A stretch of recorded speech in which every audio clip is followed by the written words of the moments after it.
Hi friends, आज मैं लेकर के आया हूं एक बहुत कॉमन टॉपिक जिसके बारे में बहुत सारे मिथ्स हैं फैले हुए हमारी सोसाइटी के अंदर और बहुत सारे लोग कंडेम करते हैं जॉइंट रिप्लेसमेंट सर्जरीज को। तो दोस्तों आज हम बात करेंगे जॉइंट रिप्लेसमेंट सर्जरी के बारे में और उनके रिगार्डिंग जितने भी फ्रीक्वेंटली आस्क्ड क्वेश्चन है वो मैं आपके आंसर करने वाला हूं। तो दोस्तों सबसे पहला सवाल जो हमारे पास आया है फर्स्ट व्यूअर की तरफ से, वो पूछना चाहते हैं कि नेचुरल जोड़ के जैसी फीलिंग क्या कभी इस आर्टिफिशियली रिप्लेस जोड़ में आ पाएगी।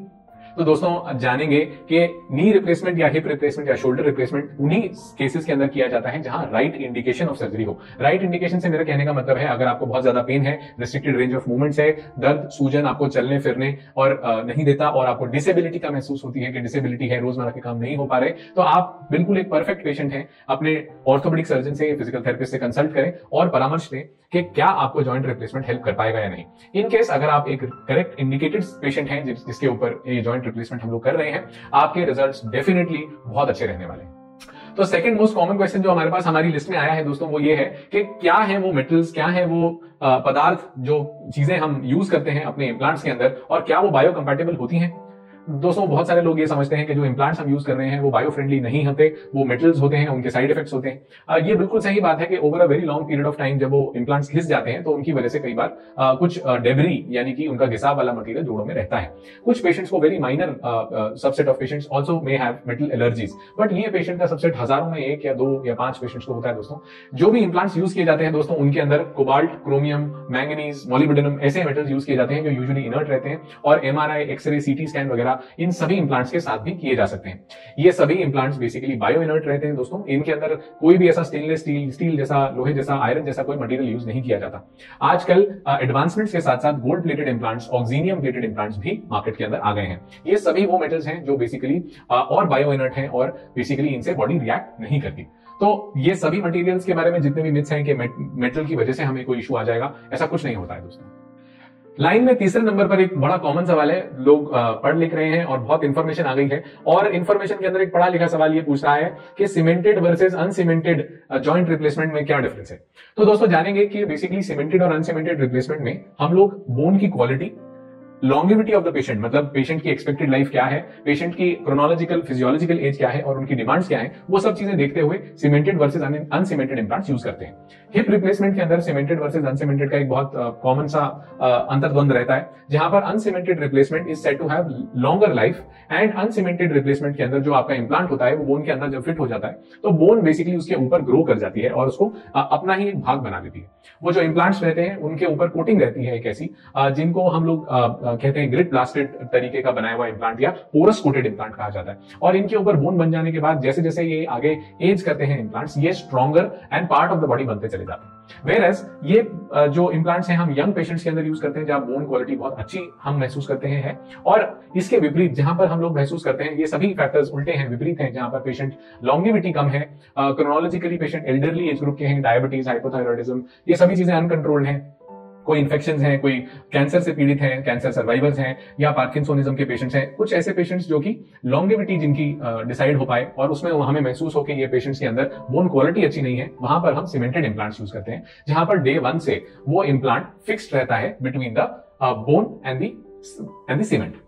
तो दोस्तों ये जो इम्प्लांट है बेसिकली ये सीमेंट की हेल्प से बोन के साथ फिक्स रहता है और डे 1 से हम लोग एम्बुलेशन, वेट बेयरिंग एम्बुलेशन मतलब स्टार्ट करवा सकते हैं। तो जो चौथा सबसे कॉमन सवाल आता है दोस्तों, ये आता है रिहैबिलिटेशन की तरफ से, यानी सर्जरी हो जाने के बाद मैं कौन सी चीज कब कर पाऊंगा। ये एक बहुत कॉमन सवाल रहता है। ये बहुत सारे पेशेंट जो अभी सर्जरी नहीं करवा पा रहे हैं वो यही सोच करके नहीं करवा पाते कि हम क्या ये काम इस टाइम पीरियड के अंदर कर पाएंगे क्या नहीं कर पाएंगे। तो दोस्तों इसमें बहुत कॉमन चीजें हैं, वॉशरूम यूज करना, लेग की मूवमेंट स्टार्ट करना, खड़े होकर के चल पाना, वजन दे पाना, सीढ़ी का इस्तेमाल करना, ये बहुत सारे कॉमन सवाल रहते हैं पेशेंट्स के जो हमारे पास आते हैं। तो इसी के अंदर हम बात करेंगे अभी हिप रिप्लेसमेंट के बारे में कि हम लोग कैसे कैसे क्या क्या काम कर सकते हैं।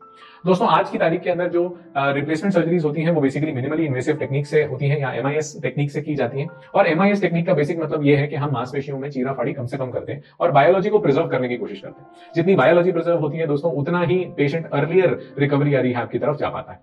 यंग पेशेंट्स जहां पर कूला गल गया है, जैसे कि एवियन की बीमारी है, यंग पेशेंट जहां पर नेक फीमर फ्रैक्चर है या एस्टेबुलर या सॉकेट का फ्रैक्चर है, इन पेशेंट्स के अंदर कई बार ऐसे परिस्थितियां होती हैं जहां पर हम बोन को बचा नहीं पाते। और इन पेशेंट्स के अंदर जब हम जॉइंट रिप्लेसमेंट चूज करते हैं तो MIS टेक्निक के थ्रू अनसीमेंटेड इंप्लांट्स लगाते हैं। इन पेशेंट्स के अंदर जब हम बात करें तो पहले दिन से आफ्टर सर्जरी 24 घंटे के अंदर अंदर हम पेशेंट को यूजुअली खड़ा कर देते हैं। उनको मूत्र नाली यानी कि कैथेटर नहीं डाला जाता और कहा जाता है कि वो इंडिपेंडेंटली एम्बुलेट करके वॉशरूम तक जाएं पहले दिन, और वो जो भी अपने रेगुलर हाइजीन की एक्टिविटीज हैं वो पर्सनली परफॉर्म कर सकते हैं। दूसरी जरूरी चीज, क्योंकि वो पेशेंट्स पहले दिन चल देते हैं वो तो बहुत कॉन्फिडेंट महसूस करते हैं। By the end of 2 weeks हम लोग कहते हैं यूजुअली कि ये पेशेंट्स कंफर्टेबली सीढ़ी चढ़ना, सीढ़ी उतरना विदाउट सपोर्ट कर सकते हैं। बहुत सारे पेशेंट्स हमसे पूछते हैं कि सर हम घर जा रहे हैं तो गाड़ी में बैठकर जा सकते हैं, क्या हमें लेट करके जाने के लिए एम्बुलेंस की जरूरत है? तो दोस्तों जानेंगे कि किसी भी जॉइंट रिप्लेसमेंट के पेशेंट के अंदर जरूरत नहीं रहती कि हम एम्बुलेंस का इस्तेमाल करके या लिटा करके पेशेंट को भेजें। कोई भी जॉइंट रिप्लेसमेंट का पेशेंट, चाहे वो नी जॉइंट हो, शोल्डर जॉइंट हो, हिप जॉइंट हो, सभी लोग गाड़ी की सीट पर बैठ करके ट्रैवल करके घर पर जा सकते हैं। इसी के साथ हम थोड़े से प्रिकॉशंस दोस्तों कहते हैं कि अगर हम हिप रिप्लेसमेंट करवा लिए हैं तो हिप रिप्लेसमेंट के पेशेंट को हम आमतौर से कहते हैं कि जो भी सीट पे आप बैठ रहे हैं उसके ऊपर एक तकिया लगा करके बैठें और पैर थोड़ा सा सीधा रखने की कोशिश करें। सिर्फ इतना सा सिंपल प्रिकॉशन है। चौथे दिन आमतौर से पेशेंट्स यूजुअली डिस्चार्ज हो जाते हैं यूनिलेटरल या बायलेटरल नी रिप्लेसमेंट के बाद और यूनिलेटरल हिप रिप्लेसमेंट के बाद। शोल्डर रिप्लेसमेंट की सर्जरीज यूजुअली दोस्तों ऑलमोस्ट ऐसा कहा जाता है कि दूसरे दिन से ही पेशेंट घर जा सकते हैं और जैसे भी वो कंफर्टेबल महसूस करते हैं उस हिसाब से आगे हम रिहैब प्लान करते हैं। दोस्तों जानेंगे फिजियोथेरेपी का उतना ही इंपॉर्टेंट रोल है जितना सर्जरी का है, और मांसपेशियां जो है वो जोड़ों की पावर हाउस है, तो मांसपेशियों की एक्टिवेशन, उनकी रिक्रूटमेंट डे 1 से इंपॉर्टेंट होती है। और फिजियोथेरेपी एक ऐसा पार्ट होता है जहां पर बहुत सारे पेशेंट्स जो है वीक रह जाते हैं, उसको फॉलो अप नहीं कर पाते और हमारे पास एक मॉडरेट फंक्शन लेकर के रिटर्न टू ओपीडी करते हैं। तो दोस्तों उम्मीद करता हूं आपको ये छोटा सा फ्रीक्वेंटली आस्क्ड क्वेश्चंस वाला हमारा टॉपिक और इसी के रिगार्डिंग जो आंसर दिए गए हैं वो समझ में आए, पसंद आए। उम्मीद करता हूं कि मैंने आपके क्वेश्चंस का आंसर दिया होगा। अगर कोई भी क्वेश्चन जैसे रह गए हैं तो आप हमें मैसेज बॉक्स में लिख करके भेज सकते हैं। हम एक नेक्स्ट वीडियो बनाएंगे, उसके अंदर आपके क्वेश्चंस का जवाब देने की पूरी कोशिश करेंगे। Thank you for watching.